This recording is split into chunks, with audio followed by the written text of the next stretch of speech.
tackle about the importance of electricity and magnetism in physics 2. Electricity.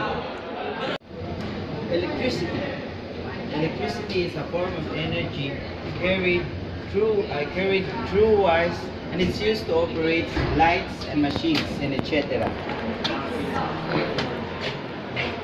In our daily lives, we use this electricity in cooling, heating, refrigerating, and operating electronic appliances, cars, and etc.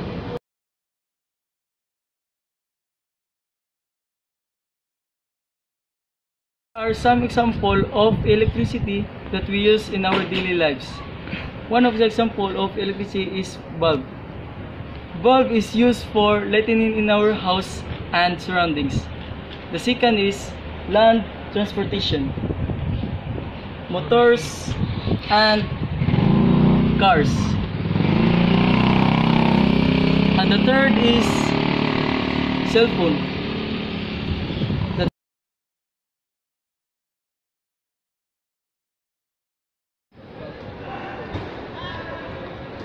Magnetism is a physical phenomenon induced by the motion of electrical charges in an attractive and repulsive forces between objects.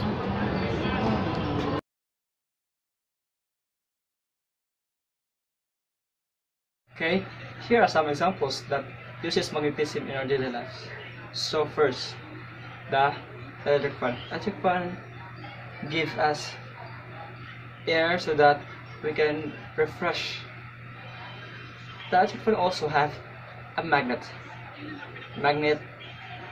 to do rotation of the ceiling fan.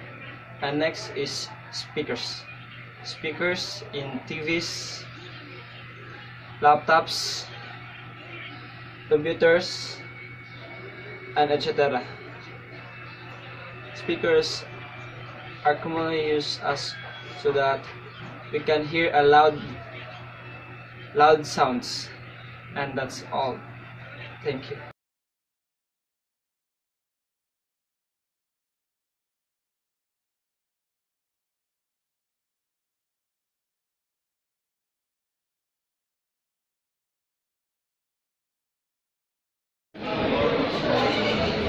Electricity. Ay, sige, ikaw na. Suwata na ako. Ano niyo siya? Bang, kita niya naman sa kamera. Katawag din yung gibuhat. Natugon.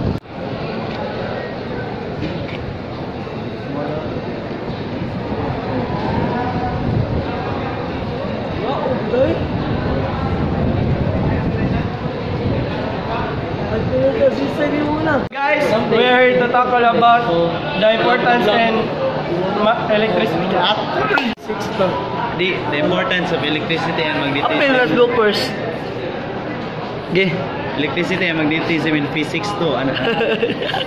Okay. Tingnan ko play up. Play. 1, 2, 3, play. Hello guys, we are here to talk about the importance of electricity and magnetism in physics 2. Let's go! Let's go. Sakto na ba?